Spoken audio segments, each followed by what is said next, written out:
All right, so we have this set of data right here, and we're going to graph it. So the first thing you have to do is kind of figure out, all right, what are your variables? So we have calories, we have life expectancy increase, we have years, and we have countries. Oop. And we have years over countries. Years, countries. Now, we're going to look at calories over life expectancy through the years. Now, we can't look at countries because now we have too many variables. So this has to be controlled. And how you control it is you look at the same country. Okay, and then you can move this if your words are cut off. Okay, so let's look at calories and life expectancy throughout the years. So what I can do, and we're going to control for country, I'm going to look at Afghanistan. So you can highlight the data for calories. Actually, we can highlight the data for calories and life expectancy and insert. Usually when you're doing it over time, it's a line graph, and this is the line graph over here. So I had to hit insert line graph, and I always click the upper left. Less is more in an IB world. So upper left. Okay, so now look at that graph. That's terrible. Like, I can't even see what my life expectancy is because the range of this data is so far off. So what I have to do in that instance is I have to graph each one individually.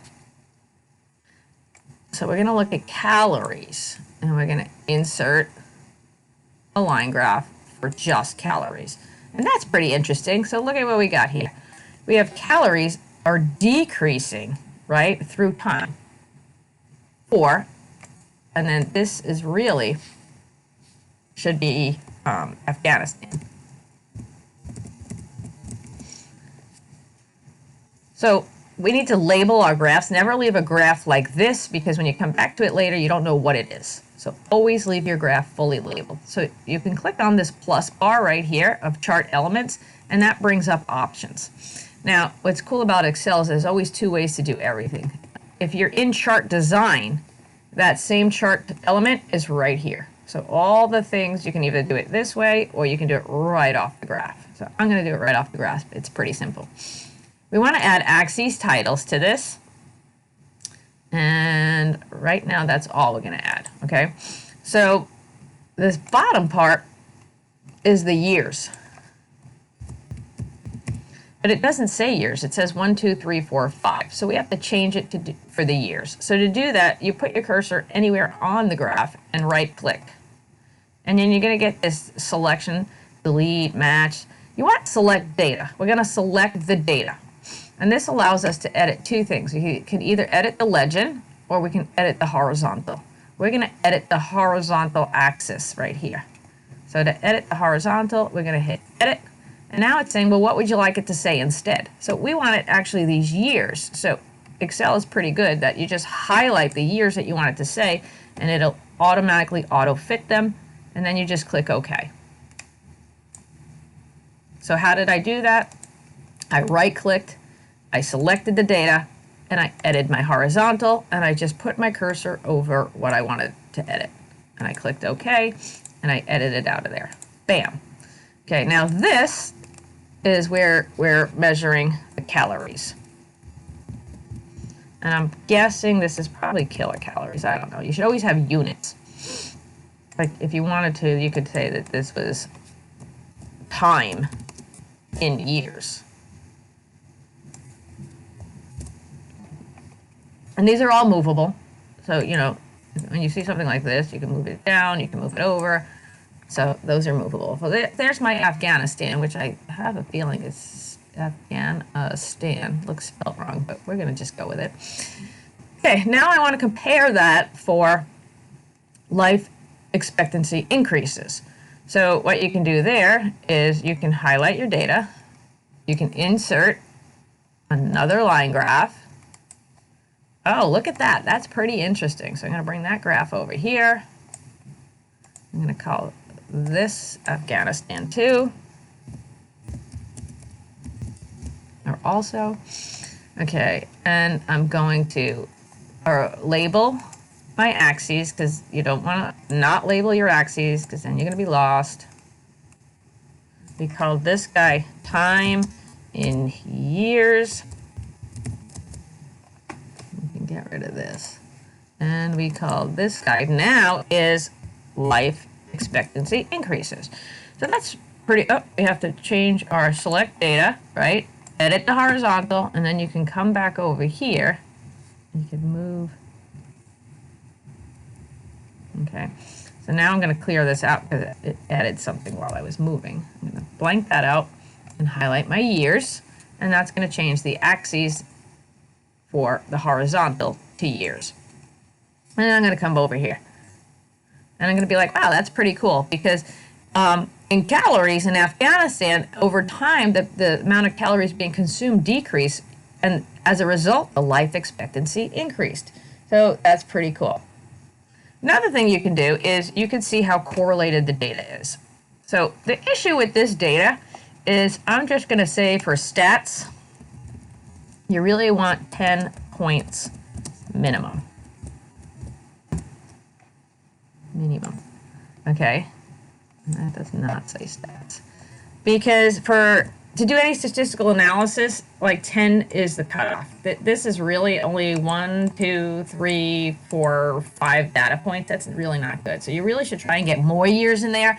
Maybe do it by 5-year increments so that you have at least 10 data points so that your statistics is a little bit validated. But we're just going to go with this data anyway. So you're either going to go 10 years or 10 countries, or, depending on how we're doing this. So I could do what's called a correlation of the data. So that's a scatter plot. So to do a scatter plot, you highlight what you want to correlate. I want to correlate calories to life expectancy in Afghanistan. And there goes fire truck. And now this time, instead of inserting a line graph, I'm going to insert right here down below a scatter plot.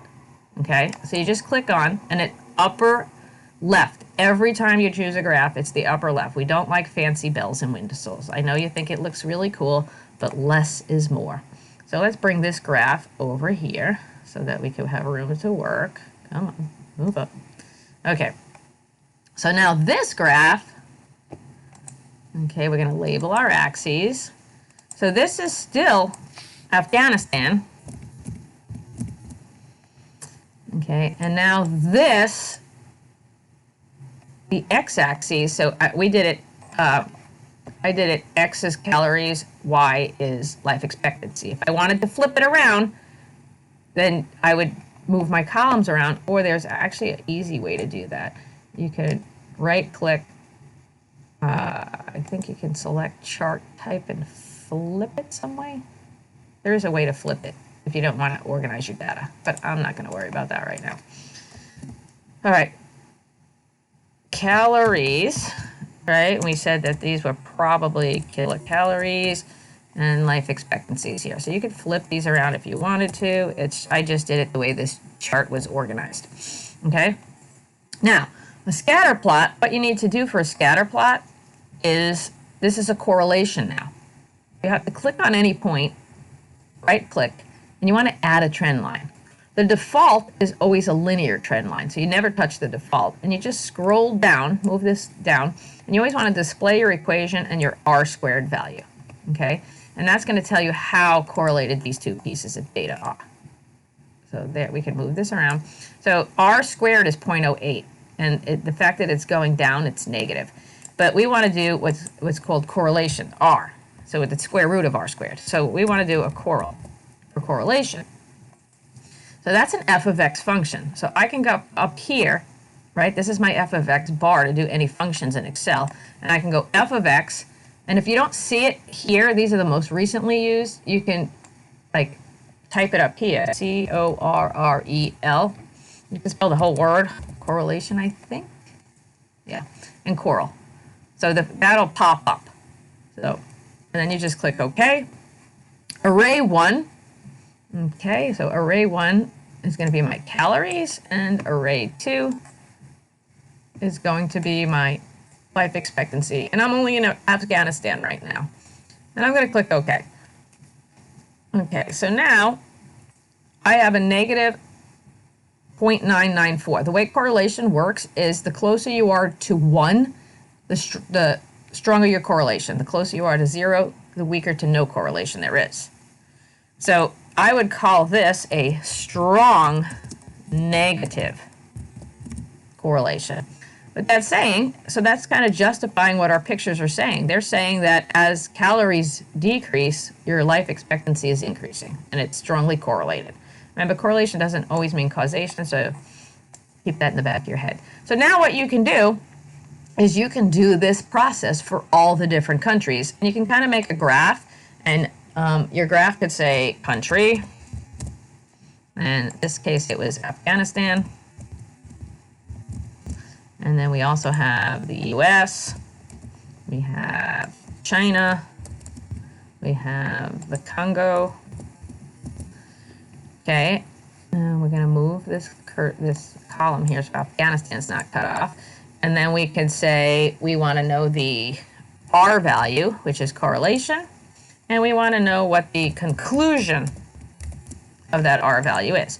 Now, the word conclusion got cut off. I would fix that. I like things nice and centered. So if you're under this data thing, they have all these. If you click both of these, one of them is centering within the box on the horizontal, and the other one's centering within the box on the vertical. So I like to align both of those. And then see how it moved again? So I have to re-click that. All right, now let's make this pretty. So I'm going to highlight this data, and I'm going to right-click again. And there's something here called format cells. Now, everything you can do in format cells is also a function, right? There's always two ways in Excel to do things. So I'm going to make a border, and the border is right here. I just find it easier to use it in format cells. But you can make the border here. You could center, alignment is here to center. You want to change your decimals here, numbers are here to change your decimals. You want to change your font, that's all up here. It's over here in Excel. So everything in format cells is also here. Just the same way on the graph, the chart elements was also on this top thing. So with my border, I'm gonna make a nice thick border. I like thick borders, and you can either, as long as you're not touching like here or here, you gotta be careful where you touch, or I just outline the whole thing. So I have a nice border there. I'm gonna right-click and format cells and add an outline there. And I might want to right-click, format cells, and add an outline there. So now I got this nice table. I can copy this value, Control copy, and I hit Control paste. I want to paste it as a number. If I just hit Control V, I might get this error, Control V, or something funky. Okay, so that's why you want to paste it as a number so that you actually get it. And then I want to Control copy my conclusion and Control paste it in here. Okay, so and we're going to extend that so the words don't get cut off. Okay, there we go. And now you can do this correlation, and it's f of x coral for each country, and then you can write a conclusion. Now, how I basically write the conclusion is I kind of think of it as quarters.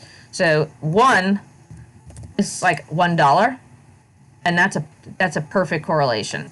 And then 0.75 to, let's say 1, but in that range, 1 is a perfect.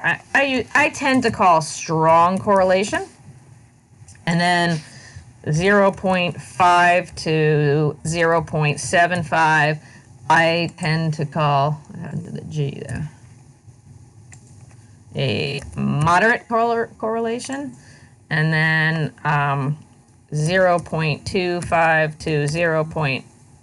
I want to make all these align. We can add a 0 in there. I tend to call that a weak correlation, and then 0 to 0.25. I tend to call that no correlation. And then it can be positive or negative.